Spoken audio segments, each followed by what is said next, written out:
Hey, what's up, guys? So in this lesson, we're going to be discussing and reviewing the Python structure, how Python code is structured. So one of the main differences when you look at Python code compared to other languages is how the syntax is structured. So in Python, it is structured using indentations, where in other languages you use curly brackets. So we're gonna review, kind of go over in detail, and kind of compare the two. So again, guys, how I mentioned in Python, we are dealing with indentions, is how you structure your code. And in this example, we have indentions blocks. And I have some code here to show you as an example. So let's kind of discuss what are these blocks, right? So ultimately, the way you determine what code belongs in what block, right? It's through the indentation.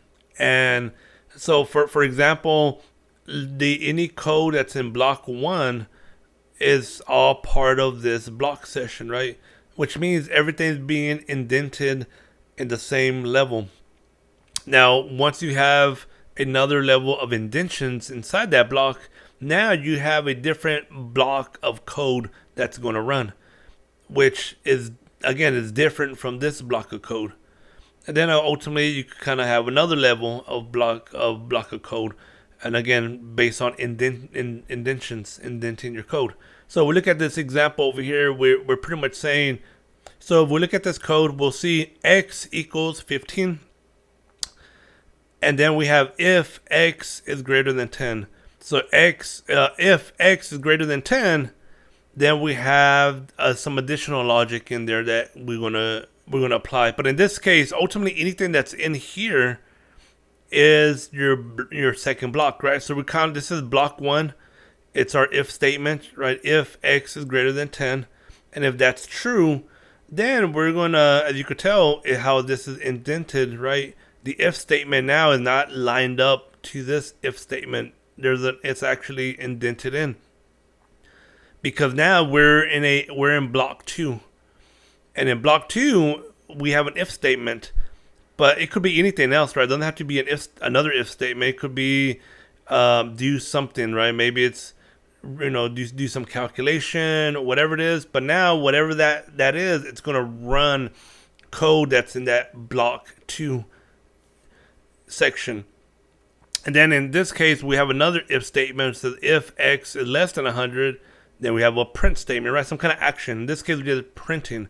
But again, in a traditional application, you wouldn't print. Most likely, you would do something, right? You would give a response back, return a value, do some kind of calculation, something. And again, this is highlighted in red to kind of let you know this is block 3. So you kind of see the different levels, right? You got the first block, which is, if x is greater than 10.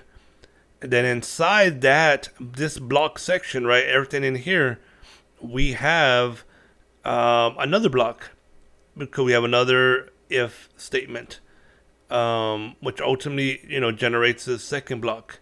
So now we got code inside here. Then ultimately we have another block. But ultimately, we want to kind of give an example of how indentions are. This block 1 would have code in here, which ultimately would be block 2, right? I mean, and just like I have an if-else condition, we have block 2 inside block 1. That's how this is. Then ultimately block 3 is inside block 2, and block 2 inside block 1. And that's kind of what this is, right? If statement, then another if statement inside this if statement, and then of course we have our print statement, which is again just some action, some kind of results that we're getting back. But this is the structure in Python, right? It is indentions.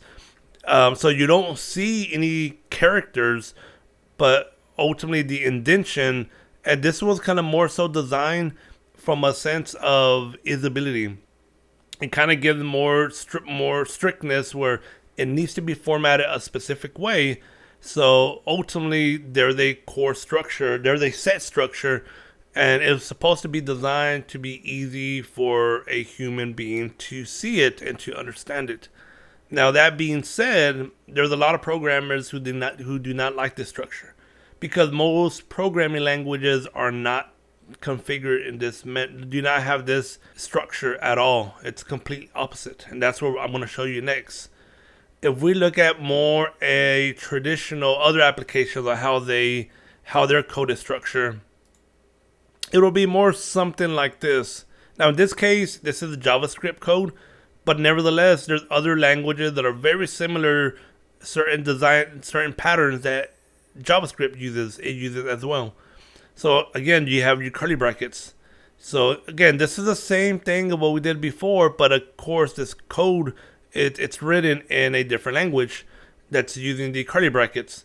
So we have the if x is greater than 10, then you have curly brackets. So ultimately what this means is anything within this curly bracket is now you're in your next block. Well, we consider block 2, right? But ultimately it's in the curly brackets. So now I have another if statement. Now, as you could tell on the way I did mine, I do have some kind of indentation.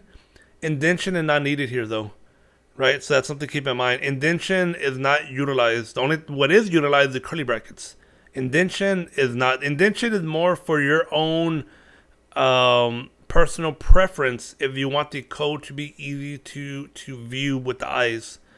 From a language, from an execution standpoint, and technically everything that we have here, we could put this all in one long line and it'll run.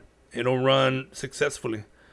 Because again, the curly brackets what determines what's inside this condition, which we have another if else condition. And then ultimately we have a console.log, which is the equivalent of print, right? You know, you're going to display the results back. That's kind of what this is doing. But again, curly brackets is what most languages use. Python, on the other hand, is not using indentions, which is completely different. I don't mind it. Like, I'm used to both. I do some coding in JavaScript and of course Python, and I'm actually fine with either or. But that's just something to keep in mind, though. That is one of the main structure differences compared to other languages. So hopefully that kind of gives you at least a brief understanding as Python on how their structure is set up and how indentions is the core of their structure. That is how you are able to create different blocks, and every block that you create again will be its own code that will run whatever in that block. So hopefully this helps, guys. Again, there's more videos to come related to Python beginner courses, and thanks for watching, and see y'all next time. Peace.